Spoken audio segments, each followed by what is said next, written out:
Husband যখন তার ওয়াইফকে কষ্ট দেয়, আঘাত করে, আল্লাহ রাব্বুল আলামিন ওই হাজবেন্ডকে এবং তার পরিবারে কিছু গজব নাজিল করে, যার কারণে তাদের পুরো সংসারটা নষ্ট হয়ে যায়।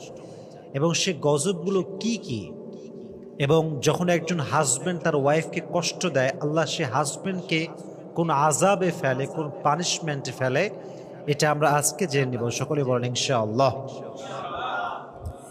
মাথায় রাখবেন, যেই মেয়ের স্বামী খারাপ, যেই মেয়ের হাজবেন্ড খারাপ, তাকে মেরে ফেলার জন্য বিষ লাগে না, তাকে মারার জন্য কোনো গুলি লাগে না, সে এমনি শেষ।